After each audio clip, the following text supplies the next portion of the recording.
안녕하세요. "어떤 일로 연락 주셨을까요?"에 대한 번역 등록 가사법 형사법 전문 변호사 지재훈 변호사입니다.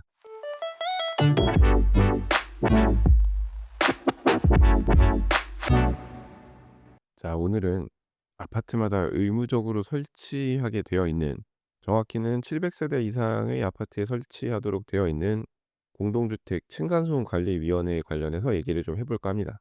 결론부터 말하면 솔직히 좀 쓸데없는 위원회라고 생각을 해요. 말이 조금 심한가 싶을 수 있는데 제 생각에는 쓸데없어요. 왜 쓸데없다고 생각하는지 한번 오늘 얘기를 해 보도록 하겠습니다. 자, 층간소음 관리위원회 설치한 의도는 좋죠. 같은 아파트 단지에 사는 주민들끼리 좋게 좋게 대화로 해결을 해 보자. 그리고 그 과정에서 인제 층간소음 관리위원회가 도움을 좀 주자. 아마도 이런 취지로 만들어졌을 겁니다. 취지는 좋은데 취지만 좋죠. 너무 나이브하다는 생각을 지울 수 없어요. 이제는 이웃사촌이라는 말조차도 되게 희미해져 가는 이 시대에 같은 아파트 단지 주민들끼리 좋게 좋게 얘기를 잘 해 보자? 글쎄요. 게다가 층간소음 같은 경우는 정말 뉴스에서 많이 보셔서 아시겠지만, 혹은 지금 집에서 느끼고 계시다면 아시겠지만, 감정이 격해질 수밖에 없어요. 괜히 층간소음 때문에 서로 몸싸움하고 몸싸움에서 그치면 다행이죠. 진짜 흉기나 이런 거 들고 올라가고 하는 게 일반적인 그런 다툼은 아닙니다. 근데 이거를 층간소음 관리위원회 설치해서 해결을 하겠다? 저는 솔직히 잘 모르겠어요. 제가 생각하는 이 층간소음 관리위원회 설치 이유는 워낙 민원이 많이 몰려드니까 이 민원을 좀 분산하고자 하는 게 아닐까 싶어요. 기존에도 층간소음 중재해 주는 그런 기관들이 있었는데 그곳으로 쏟아져 들어오는 민원을 감당하기가 쉽지 않은 거죠. 그러니까 인제 아파트 내에서 자치적으로 해결을 해 보라고 이 층간소음 관리위원회를 만들라고 공동주택 관리법에 규정을 했는데, 제가 봤을 때는 이거는 그냥 민원 제기하기 어렵게 빙빙 돌아가라고 하나 더 만들어 놓은 것에 불과하다고 생각을 해요. 민원인이 민원을 제기하는 것을 포기하게 만드는 방법 간단합니다. 핑퐁을 하면 돼요. 이쪽에 물어보면 저쪽 담당이라 그러고 저쪽에 물어보면 이쪽 담당이라 그러고, 그거 왔다 갔다 하는 사이에 민원인은 지치고 민원을 포기하죠. 이 층간소음 관련해서도 층간소음 관리위원회가 결국 할 수 있는 일이라고는 분쟁의 자율적인 중재 및 조정, 이거밖에 없어요. 근데 층간소음 문제에 있어서 자율적인 중재 및 조정이 가능하겠냐고요. 이 층간소음 관리위원회 규정을 살펴보면 이제 많은 아파트들이 적당히 바꿔서 쓰고 있는 그 예시 규정을 살펴보면 결국 어떻게 되어 있냐면, 경고문을 통보하였음에도 시정되지 않을 경우 층간소음 관리위원회 위원장은 시청이나 구청에 설치되어 있는 층간소음 상담실 및 환경분쟁조정위원회나 공동주택관리 분쟁조정위원회에 조정 신청을 안내한다. 이게 끝이에요. 그러니까 권고하고 경고문 통지하고, 그럼에도 불구하고 해결이 안 되면 다른 분쟁조정위원회에 안내하고, 그게 끝입니다. 어차피 여기서 해결이 안 되는데 뭐하러 이런 절차를 거치도록 한 걸까요? 입주민들끼리 잘 얘기하면 원만하게 해결이 가능할 거라고 생각해서 이런 거를 만들도록 강제를 했을까요? 저는 잘 모르겠네요.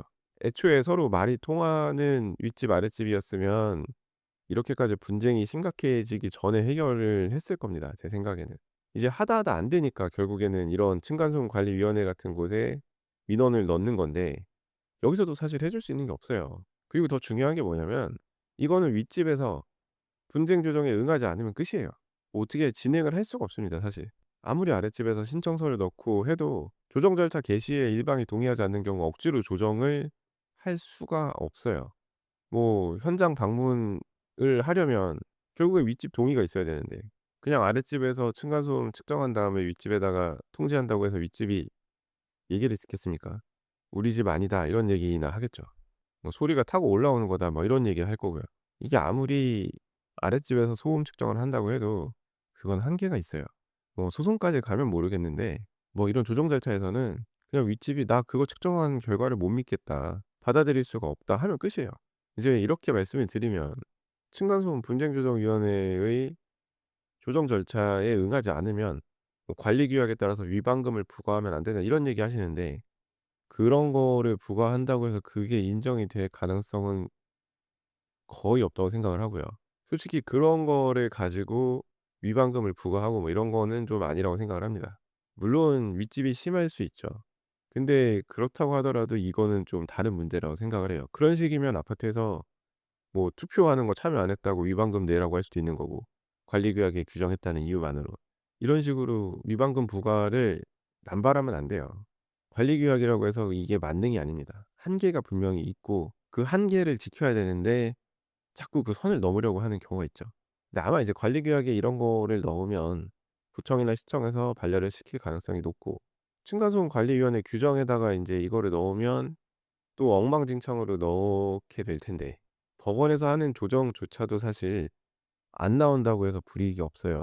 누군가가 조정 신청을 했는데 조정에 응하지 않으면 그건 조정 불성립으로 처리되고 끝입니다.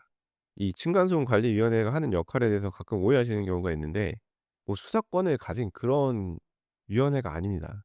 물론 규정에 사실조사하도록 규정이 되어 있고 한데, 그건 어디까지나 서로 좀 원만하게 아파트 주민들끼리 잘 해 보라는 취지이지 대단한 권한을 이 위원회에 부여한 게 아니에요.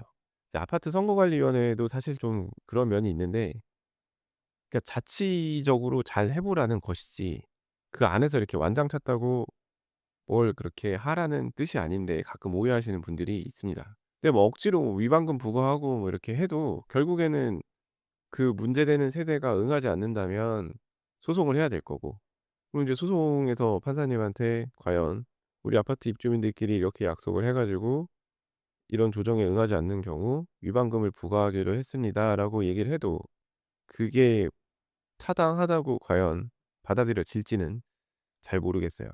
인제 윗집이 워낙 깽판을 치는 상황에서 "조정에도 응하지 않는다."라고 하면 또 조금의 여지가 있을 수 있겠지만, 일반적인 상황에서는 뭐 이런 식으로 위반금을 통해서 조정을 강제하고 이거는 어렵다고 생각을 합니다. 그게 가능한 거였으면 애초에 법에서 그렇게 규정을 했겠죠.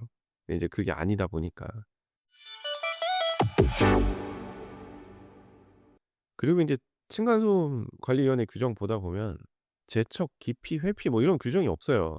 층간소음 관리위원도 결국에는 같은 아파트 단지 입주민인데 이해관계에서 자유롭다고 하기가 어렵겠죠.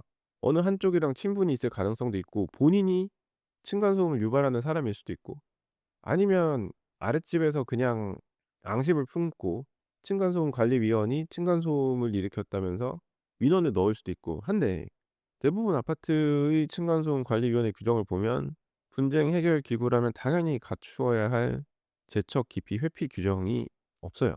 근데 이런 곳에서 뭘 기대를 하겠습니까? 누가 누구를 봐줬다는 얘기가 나오기 딱 쉽죠.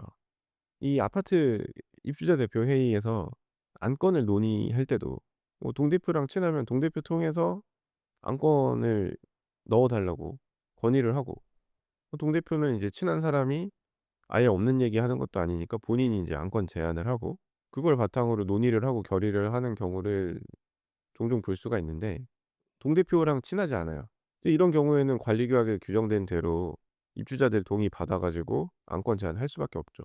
이런 친분 관계가 실제로 아파트 단지에서 크게 작용을 하는데, 층간소음 관리위원회라고 해서 이런 것에서 자유롭기는 어려울 것입니다. 사실 선거관리위원회도 하고 싶은 얘기가 참 많지만, 선거관리위원회가 선거관리 제대로 안 했다고 가처분 넣고 이런 경우 되게 많거든요.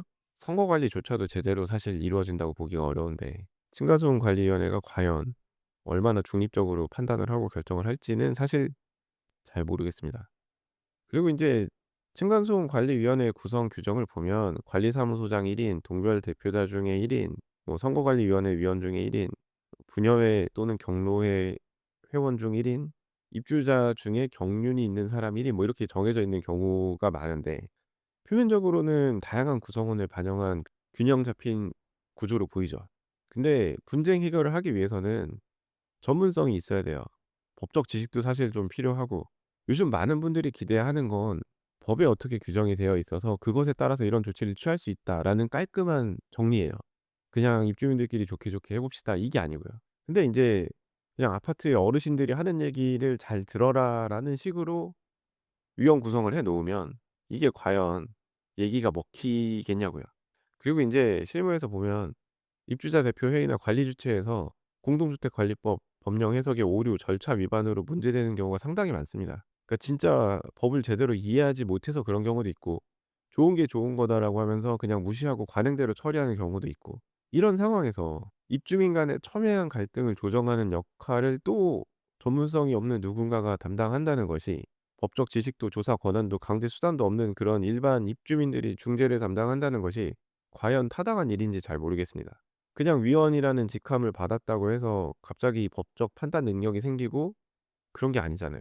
그 윗집 아랫집 피 터지게 싸우고 있는 상황에서 같은 단지 입주민이라고 관리소장이라고 중간에 앉아서 "서로 이해 좀 해 봅시다."라고 권고한다고 해서 그 갈등이 정리가 될까요? 오히려 반발심이 더질 수 있죠. 전문적인 조정 기술과 권위가 없는 상태에서 이런 감정의 골을 단숨에 메우겠다는 기대 자체가 상당히 비현실적입니다. 그리고 인제 섣부르고 어설픈 조정안을 제시하는 경우 갈등을 더 증폭시킬 수도 있어요. 그러니까 충분한 사실 확인이나 법적인 검토 없이 "서로의 입장을 이해해 보자." 이러면서 양측의 체면을 맞추는 수준의 절충안을 제시하면 윗집도 아랫집도 납득하지 못합니다. 특히나 한쪽이 피해를 보고 있다고 강하게 인식하고 있는 상황에서 근거가 딱히 없는 불분명한 중립적인 타협안을 제시하면 아랫집에서는 무시당했다는 생각을 하게 되죠. 반대로 인제 윗집 입장에서는 '내 잘못이라는 게 확정되지도 않았는데 양보를 강요한다.' 뭐 이런 반발을 가질 수 있습니다. 결국엔 더 싸우게 될 수밖에 없다고 생각을 해요. 법원에서 이제 조정을 진행하는 조정위원 분들도 조정을 깔끔하고 매끄럽게 하기 위해서 상당히 노력을 하시지만, 그럼에도 불구하고 조정이 이루어지지 않는 경우가 상당히 많은데, 이 아파트에서 어떻게 보면은 급조된 이런 위원회에서 조정을 할 수 있다는 생각이 저는 잘 안 들어요. 진짜 모두가 착하신 분들 아니면은 조정이 어려울 거라고 생각을 하는데, 모두가 착하신 분들이라면 이렇게까지 되지 않았겠죠. 그리고 이제 마지막으로 층간소음 관리위원회는 역시나 입주민들이 낸 관리비로 운영을 합니다. 근데 이게 제대로 운영되는지 확인할 길이 없어요, 사실은. 왜냐? 이 층간소음 관리위원회 회의가 언제 열리는지, 몇 번 열리는지 뭐 이런 것에 대해서 공개가 되지 않아요. 그러니까 분쟁 당사자들의 사생활 보호 측면에서 회의를 대부분 비공개로 진행을 하고, 입주자 대표 회의나 선거관리위원회 회의랑 다르게 아파트 게시판에 봉고를 할 의무도 없어요. 결국 입주민들은 어떻게 알게 되냐면 관리비 내역서에 층간소음 관리위원회 운영비 뭐 이런 게 찍혀 있으면 그제서야 '아 회의가 열렸구나.' 이런 걸 알 수가 있죠. 이런 구조가 맞는지 사실 저는 잘 모르겠습니다. 그래도 '회의가 열린다.' 뭐 이런 것에 대해서는 좀 공고를 하고 해야 되지 않은가. 뭐 입주자 대표회의 감사도 있고 한데 뭐 그런 것까지 트집을 잡느냐라고 생각하실 수 있는데, 동대표 중 한 명이 층간소음 관리위원으로 들어가 있는 상황에서 감사가 제대로 이루어지기가 쉬울까요? 잘 모르겠네요. 게다가 감사 본인이 층간소음 관리위원을 겸임하는 경우에는 과연 뭐 '다들 열심히 하려고 하는데 왜 찬물을 끼얹는 소리를 하느냐.'라고 생각을 하실 수 있는데, 제가 보고 듣고 하는 게 이게 잘 굴러가면 저한테 연락이 안 오죠. 제가 평소에 보고 듣고 하는 것들이 많기 때문에 이런 식으로 생각을 할 수밖에 없어요. 의심병이 좀 심하죠, 솔직히. 근데 저는 애초에 이런 시비거리를 안 만드는 게 더 좋다고 생각을 하거든요. 근데 경기도에서는 뭐 층간소음 관리위원회를 활성화시키기 위해서 활동 수당까지 지급을 한다고 하는데, 글쎄요.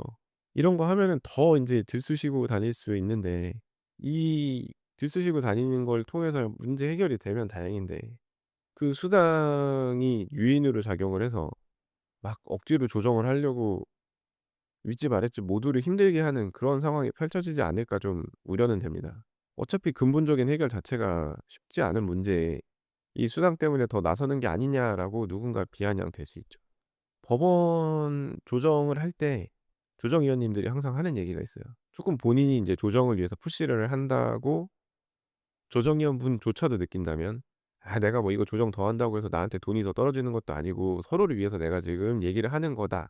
그러니까 오해하지 말고 제발 잘 생각을 해 봐라.' 이런 식으로 말씀을 하시거든요. 근데 이제 뭐 층간소음 관리위원회 규정에다가 이 조정이 성립되었을 때 수당을 더하는 식의 뭐 이런 규정을 둔다면 오해 사기가 딱 좋겠죠.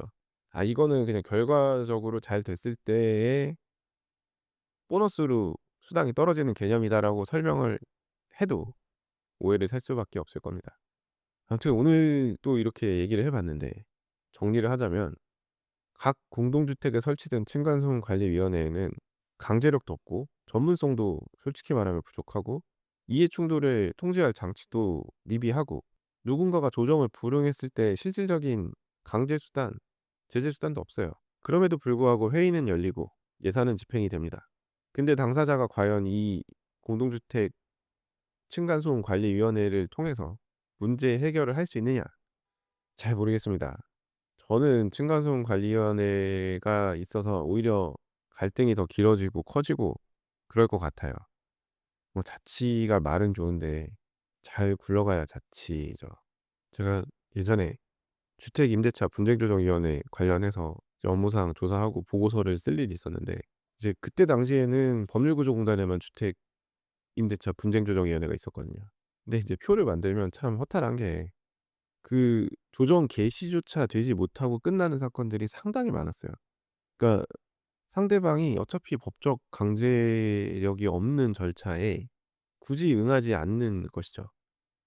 그냥 판결을 받으면 받았지 '내가 이런 절차에 굳이 시간을 써 가면서 응할 필요가 없다.'라고 하면서 분쟁 조정에 응하지 않는 경우 절차 개시조차 되지 않기 때문에 이거는 뭐 그냥 시작도 못하고 끝나는 경우가 상당히 많았습니다. 그래서 표로 만들어 보면 보고하기가 사실 좀 민망한, 그러니까 분쟁 조정이 일단 시작이 된 다음에 인제 조정이 성립은 그래도 많이 됐던 것 같아요, 제 기억에. 근데 분쟁 조정 시작조차 못하고 끝나는 사건들이 너무 많아 가지고 그거를 어떻게 보고를 하면 좋을지 제가 고민했던 기억이 나거든요.